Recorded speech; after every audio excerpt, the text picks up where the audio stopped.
कहानी शुरू होती है। हम बहुत से बच्चों को फुटबॉल ग्राउंड में खेलते हुए देखते हैं। ये सभी बच्चे आपस में दोस्त थे। पता चलता है कि इनमें से एक बच्चे का आज बर्थडे भी था। कोच उस बच्चे के बर्थडे को स्पेशल बनाने के लिए इन सभी बच्चों से कहते हैं क्यों ना आज कुछ एडवेंचरस किया जाए। हम सब लोग यहाँ पास के केव के अंदर चलते हैं। बच्चे तो बच्चे थे, सभी एडवेंचर करने के लिए तैयार और एक्साइटेड। सभी बच्चे अपनी साइकिल्स पर अपने कोच के साथ उस केव की तरफ निकल जाते हैं, सिवाय एक बच्चे के जिसे घर पे थोड़ा काम था। ये सब लोग इस गार में पहली मर्तबा आए थे। एक्साइटमेंट में इन्हें पता ही नहीं चलता कि कब ये लोग गार के थर्ड चैम्बर तक पहुंच गए। गार का थर्ड चैम्बर एंट्रेंस से पूरे 1 किलोमीटर दूर था। उनके वहां जाते ही बाहर मौसम बुरी तरह खराब हो जाता है। बारिश आना शुरू हो जाती है। ये बारिश भी आम बारिश नहीं थी, तूफानी बारिश थी और थाईलैंड की ऐसी बारिश जो कई दिनों तक नहीं रुकती। सीन कट होकर हमें बच्चों के पेरेंट्स का एक सीन दिखाया जाता है। जिस बच्चे का आज बर्थडे है, सभी पेरेंट्स मिलकर उस बच्चे की बर्थडे पार्टी की तैयारी कर रहे हैं, लेकिन कोई भी बच्चा अभी तक अपने घर वापस नहीं लौटा। इंतजार करते करते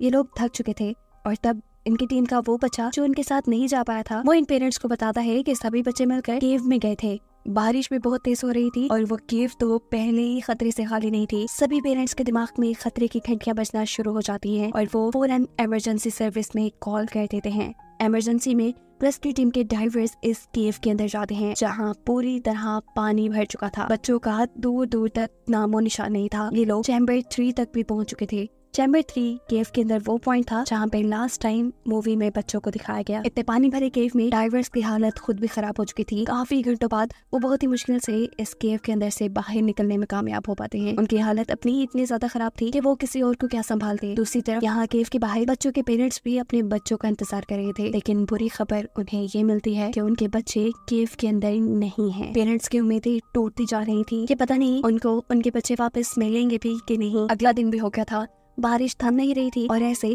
केव में पानी भरता जा रहा था। मुख्तलिफ किस्म के पंप्स के जरिए केव में से पानी को बाहर निकालने की कोशिश की जाती है, लेकिन ये कोशिश भी बहुत ज्यादा कारआमद नहीं थी। न्यूज में भी ये खबर वायरल थी कि 13 बच्चे एक केव के अंदर फंस चुके हैं। पूरे शहर से लोग उनकी मदद के लिए यहाँ आते हैं और न्यूज से ही ये खबर सुनकर एक दूसरे शहर से भी लड़का यहाँ आता है। ये लड़का केव्स और माउंटेन्स को बहुत अच्छे से जानता था। वो यहाँ आकर केव के पास मौजूद एक आदमी से बात करता है और उसे कहता है कि मुझे लगता है कि केव बारिश के पानी से नहीं भर रहा, बल्कि केव के अंदर बहुत से सिंक होल्स हैं। वहाँ से तेजी से पानी केव के अंदर जा रहा है। इस बूढ़े आदमी को लड़के की बातें ठीक लग रही थी। ये दोनों बिना वक्त ज़ाया किए केव के ऊपर चेक करने के लिए जाते हैं, जहाँ उन्हें बहुत से ऐसे सिंक होल मिलते हैं जिनकी वजह से पानी केव के अंदर जा रहा था।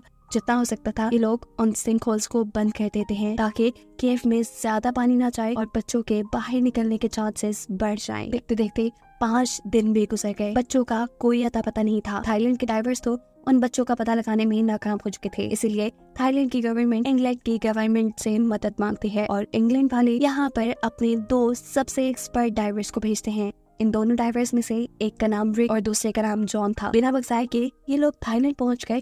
इस केव के पास आते हैं। उनका पहला मिशन बच्चों को रेस्क्यू करना था। अपने डाइविंग सूट पहनकर ये लोग केव के अंदर जा चुके थे। केव के अंदर पानी का लेवल बहुत ज्यादा था, सांस लेना यहाँ मुश्किल था, ऐसे भी किसी का जिंदा रहना भी। ये लोग 800 मीटर, 900 मीटर, 1000 मीटर, यहाँ तक के 1600 मीटर केव की गहराई में चले जाते हैं, लेकिन यहाँ तक उन्हें बच्चों का कोई नामो निशान नहीं मिलता। इसी जगह पर उन्हें एक इंजीनियर मिलता है जो यहाँ पंप लगाने के लिए आया था, लेकिन पानी का लेवल बहुत ज्यादा होने की वजह से उसे बार बार पानी का अटैक्स आ रहे थे। जॉन और निक उसकी जान बचाने की कोशिश करते हैं। जॉन उसे अपना ऑक्सीजन मास्क देता है और रिक से कहता है कि तुम इसे किसी तरह यहाँ से बाहर निकालो। ये आदमी इतना ज्यादा पैनिक हो रहा था कि रिक को उसे यहाँ से बाहर निकालना सबसे बड़ा मिशन लग रहा था, लेकिन किसी तरह वो इस आदमी को बाहर निकालने में कामयाब हो जाता है। रिक उस आदमी से जॉन का ऑक्सीजन मास्क लेकर फौरन अंदर की तरफ जाता है। जॉन भी अपना ऑक्सीजन मास्क लेकर ये दोनों इस केव से बाहर आ जाते हैं। बाहर आकर जब सब लोग इनसे अंदर की कंडीशन पूछते हैं तो इन्हें ना चाहते हुए बुरी ही खबर देनी पड़ी थी कि 1600 मीटर दूर तक इन्हें बच्चों का कोई नामो निशान नहीं मिला। हो सकता है कि बच्चे इससे भी दूर निकल गए हों, या ये भी हो सकता है कि बच्चे मर गए हों, लेकिन बच्चों की लाशें भी वहाँ नहीं है। बच्चों को अंदर फंसे 7 दिन गुजर चुके थे। डाइवर्स भी हाथ पे हाथ रख के नहीं बैठ सकते थे। ये लोग फैसला करते हैं कि ये 1600 मीटर आगे जाकर बच्चों को चेक करेंगे, लेकिन मसला था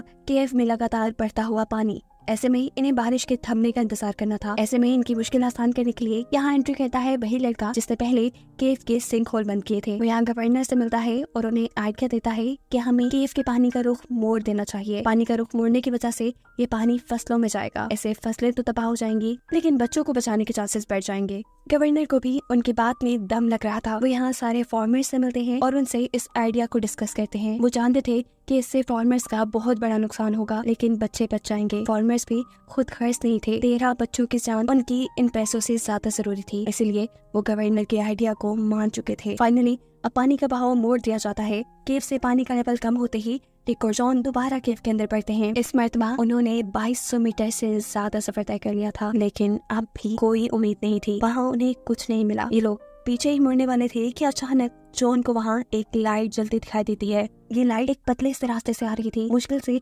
जॉन उस पतले से रास्ते से दूसरी तरफ जाता है और यहाँ लकीली उसे सारे बच्चे जिंदा मिल जाते हैं। बच्चे सही सलामत थे। रिक और जॉन को ये देखकर बहुत खुशी थी लेकिन भूख से इनका बुरा हाल था। रिक और जॉन अब इन लोगों की वीडियो बनाकर बाहर ले जाते हैं क्योंकि ऐसे विदाउट ऑक्सीजन मास्क वो इन बच्चों को यहाँ से बाहर नहीं निकाल सकते थे।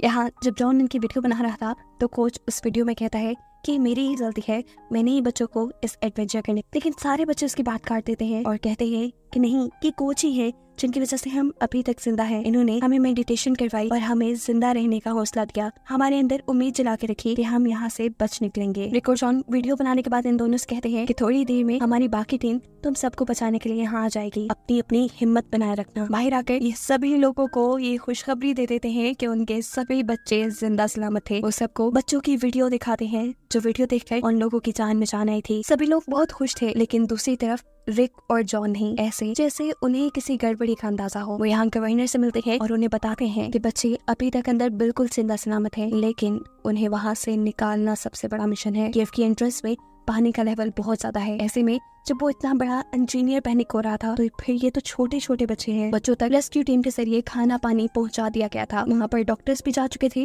जिन्होंने बच्चों का चेकअप भी कर लिया था लेकिन अभी तक उन्हें बाहर निकालने की कोई स्ट्रेटेजी तैयार नहीं की गई थी। बच्चों के पेरेंट्स गवर्नमेंट पर नाराज हो रहे थे कि आज 12 दिन गुजर गए हैं, बच्चों को बाहर क्यों नहीं निकाला जा रहा, लेकिन गवर्नर के पास उनको देने के लिए कोई जवाब नहीं था। वो बच्चों के पेरेंट्स को ये कहकर रिलैक्स करते हैं कि बच्चे वहाँ बिल्कुल ठीक है, उनके पास खाना पानी सब कुछ पहुंचा दिया गया है और जल्द उन्हें निकाल भी लिया जाएगा। पेरेंट्स अपने अपने बच्चों के लिए लेटर्स भी लिखते हैं जो डाइवर्स बच्चों तक पहुंचा चुके थे। कोच को लग रहा था कि इन सभी लेटर्स में उनके लिए बुराई होगी लेकिन सभी पेरेंट्स यहाँ कोच का शुक्रिया अदा कर रहे थे कि उन्होंने उनके बच्चों को जिंदा रहने की हिम्मत दी। दूसरी तरफ बच्चों को केव से बाहर निकालने के लिए जॉन और रिक ने एक एनेस्थीसिया डॉक्टर को बुला लिया था। उन्होंने प्लान किया था कि ये लोग बच्चों को बेहोश करके ऑक्सीजन मास्क लगाकर वहाँ से बाहर निकाल लेंगे लेकिन डॉक्टर को उनका ये मशवरा बिल्कुल नहीं अच्छा लगा। डॉक्टर का मानना था कि अगर आधे रास्ते में बच्चों को होश आ गया तो बच्चे और भी ज्यादा पैनिक कर जाएंगे, पर जॉन और रिक के पास अब कोई दूसरा आइडिया भी नहीं था। इतने में ही हमें केव का सीन दिखाया जाता है जहाँ पर रेस्क्यू टीम बच्चों तक कुछ जरूरी सामान पहुँचाने में बिजी थी। ऐसे में एक डाइवर